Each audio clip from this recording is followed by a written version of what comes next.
Hi friends, कैसे हैं आप सब। और आशा करती हूँ आप बहुत अच्छे से होंगे। तो चलिए फिर आज अपने गार्डन से एक बहुत ही खूबसूरत फूल लेकर आई हूँ आपके लिए, जिसका नाम है गैरी चौरी। तो दोस्तों, इसको गौरी चौरी कहा जाता है, टिकोमा कहा जाता है, येलो बेल्स भी कहा जाता है। तो इसके बहुत सारे नाम हैं, अलग अलग जगहों पे इसको अलग अलग नामों से पुकारा जाता है। लेकिन अगर आप नर्सरी में जाएंगे तो आपको ये गौरी चौरी के नाम से मिल जाएगा। और अगर आप टिकोमा कहते हैं तो टिकोमा में दोस्तों 3-4 वेराइटीज़ आती हैं, जिसमें येलो कलर के फ्लावर्स होते हैं, ऑरेंज होते हैं, पिंक होते हैं। तो आप इनकी लीव्स से इनको पहचान सकते हैं। जो गौरी चौरी की लीव्स होती हैं वो थोड़ी बड़ी बड़ी होती हैं, चौड़ी होती हैं। और जो ऑरेंज वाले की और पिंक वाले की होती हैं वो थोड़ा पतली और छोटी लीव्स होती हैं। तो इस तरह से आप इसको पहचान सकते हैं। दोस्तों, अगर आप इसको लगाना चाहते हैं तो आप बाज़ार से या नर्सरी से एक पौधा ला सकते हैं, लगाया, यानी जिसमें रूट्स पहले से ही हों। और अगर आपको किसी फ्रेंड के यहाँ या सड़क पर ये लगा हुआ मिल जाता है तो बरसात के मौसम में आप इसको कटिंग्स के थ्रू भी प्रोपोगेट कर सकते हैं, या फिर इसमें फलियाँ बनती हैं लंबी लंबी, आप उनसे भी इसके जो सूखा कर मतलब सूखी हुई जो होती हैं उनके सीड्स को ग्रो कर सकते हैं। और बड़े ही आसानी से वो सीड्स जर्मिनेट भी हो जाते हैं। मेरे तो 90% सीड्स ग्रो हो गए थे। तो आप इस तरह का भी एक्सपेरिमेंट कर सकते हैं। दोस्तों, अगर आप इसकी कटिंग लगाना चाह रहे हैं तो बरसात के मौसम में लगाइए। हार्डवुड कटिंग जैसे पेंसिल की जितनी हो मोटाई उसकी, और उसको आप करीब करीब 2 इंच मिट्टी में दबा दीजिए। अगर आप बरसात में लगा रहे हैं तो किसी भी तरह की मिट्टी में वो लग जाएगी और जड़ें आ जाएंगी। लेकिन अगर आप अलग मतलब फिर बिना मौसम के लगा रहे हैं, यानी बिना बरसात के लगा रहे हैं, तो फिर आप रूट हार्मोनिक पाउडर लगाकर भी उसको ग्रो कर सकते हैं। बहुत ही आसानी से इसकी जो कटिंग है वो ग्रो हो जाती है और इसके जो फूल हैं वो खिलते हैं। तो अगर एक पौधा भी गार्डन में आप इसका लगा लेंगे तो देखिए कितना भर भर के फूल देते हैं। और इसके जो फूल होते हैं वो गुच्छों में आते हैं, और एक ही गुच्छे में कम से कम 15 से 20 फूल होते हैं। और फूल का साइज़ ट्रम्पेट के आकार का होता है। इसको बेल आकार का भी कह सकते हैं, इसीलिए इसका नाम येलो बेल्स भी है। और सुबह सुबह जब ये फूल आपके यहाँ खिले हों तो बहुत सारी तितलियाँ, भंवरे, पॉलिनेटर्स, चिड़ियाएँ बहुत सारी आपके गार्डन में आती हैं और इसके जो फूल हैं उनका रस पीती हैं। तो जो छोटी वाली चिड़िया होती है, ह्यूमिंग बर्ड्स जिसे बोलते हैं, उसकी पूरी चोंच इसके अंदर घुस जाती है। कई बार तो वो पूरी ही इस फूल के अंदर हो जाती है, घुस जाती है, और पता ही नहीं चलता कि इतने बड़े पेड़ में इतने सारे गुच्छों में वो कहाँ हैं। तो आप देख ही पा रहे होंगे दूर से भी बहुत सारे इसमें पॉलिनेटर्स हैं इस वक्त भी। तो दोस्तों, अगर आप किचन गार्डन लगा रहे हैं या फिर फ्रूट्स के पेड़ आपके आसपास हैं तो बहुत ही अच्छा पॉलिनेशन होता है, बहुत फ्रूटिंग आपको मिलती है। तो इस तरह के पौधे आप अपने गार्डन में ज़रूर लगाइए। अब मैं आपको बताती हूँ, जैसे कि अक्टूबर का महीना चल रहा है, अक्टूबर, नवंबर, दिसंबर में बहुत ज़्यादा इसमें ब्लूमिंग होती है। फिर दिसंबर, जनवरी में, सर्दी में, बहुत ज़्यादा सर्दी में ये डोर्मेंसी में चला जाता है। फरवरी में इसमें फिर दोबारा से ब्लूमिंग होती है। इस तरह से ये थोड़े थोड़े टाइम के बाद अपने आप ही साल भर जो है फूलों से लदा रहता है, ब्लूमिंग इसमें आती है।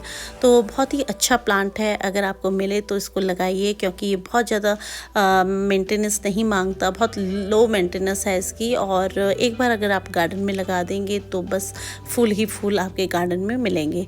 तो दोस्तों, जैसे कि मैं आपको इसके फूल दिखा रही हूँ, देखिए कितने गुच्छों में हैं, और इसको लगाना कैसे है ये भी आपको बता देती हूँ।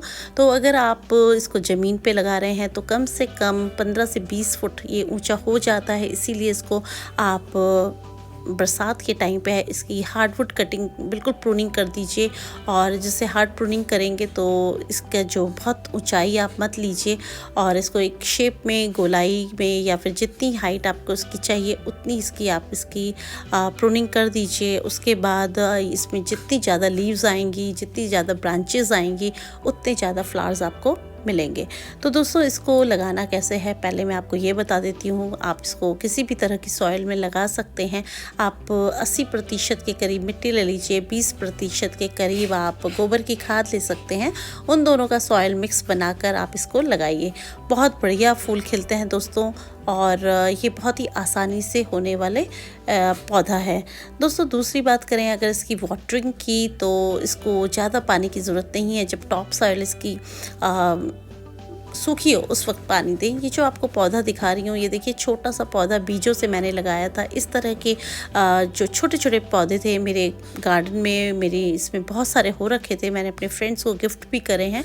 तो इस तरह से आप इसके सीड्स से भी इसको ग्रो कर सकते हैं और चाहें तो आप इसकी कटिंग्स के थ्रू इनको ग्रो कर सकते हैं। तीसरी बात दोस्तों, इसको सनलाइट का पौधा है, फुल सनलाइट चाहिए इसको। आप 6 से 8 घंटे की धूप में अगर रखेंगे तो जो पौधा है वो बहुत ज़्यादा ब्लूमिंग करेगा, बहुत ज़्यादा फल इसमें आएंगे, फूल आएंगे और उसके सीड्स उसमें फिर बनेंगे। तो दोस्तों इसी तरह से बस बहुत ही लो मेंटेनेंस पौधा है। अगर आप इसको किसी गमले में लगा रहे हैं तो आप कम से कम 12 इंच के गमले में ज़रूर लगाइए। और जिस तरह से पौधा की जो जैसे जैसे पौधा बड़े होगा उसी तरह से आप उसका जो गमला है उसको बढ़ा दीजिए। जैसे कि शुरुआत आप 10 इंच के पौधे से कर सकते हैं, मतलब गमले से कर सकते हैं, और उसके बाद 12 इंच, 15 इंच, 16 इंच, फिर 20 इंच, इस तरह से आप उसका जैसे जैसे आपके पौधे का साइज़ है बड़ा होगा उसी तरह से आप उसको गमला भी दे सकते हैं। तो दोस्तों इसमें जो फ्लावर्स हैं वो इतने ज़्यादा आते हैं और इतना खूबसूरत पौधा लगता है ये, जैसे कि आजकल गार्डन में मेरे लग रखा है। दूर से ही देखने में इसके जो फूल हैं अपनी तरफ हमें आकर्षित कर रहे हैं। तो ज़्यादा फूल लेने के लिए बस इसकी जो मिट्टी है उसमें आपको बहुत ज़्यादा पानी नहीं देना चाहिए, यानी सॉगी नहीं रखेंगे। जब आपकी गमले की टॉप सॉइल जो है वो सूख जाए तब आप इसमें पानी दीजिए। नहीं तो क्या है, अगर बहुत ज़्यादा आप इसको गीला रखेंगे तो फूल जो हैं नहीं आएंगे और उसमें पत्तियां ज़्यादा आएंगी। लेकिन अगर आप इसको थोड़ा सा ड्राई रखेंगे तो फ्लावर्स जो हैं आएंगे। जब फूल आ जाएं उसके बाद आप इसको रेगुलर पानी दीजिए और इसका जो फूल है वो कम से कम 5 से 6 दिन टिकता है पेड़ पर और उसके बाद वो झड़ जाते हैं। तो इस तरह से गुच्छों में फूल आते हैं। जितनी ज़्यादा ब्रांचेस होंगी उसमें उतनी ही कलियां बनती हैं और उसी तरह से फूल आते हैं। तो दोस्तों बहुत ही खूबसूरत पेड़ है ये और इसको आप ज़रूर लगाइए अपने गार्डन में। अगर आप एक पेड़ भी लगा लेते हैं तो जो गार्डन है बहुत ही ज़्यादा प्यारा हो जाता है। तो दोस्तों आशा करती हूँ कि आपको ये वीडियो अच्छा लगा होगा और इसके पानी से लेके सॉइल मिक्स, धूप, सब कुछ मैंने आपको बताया है।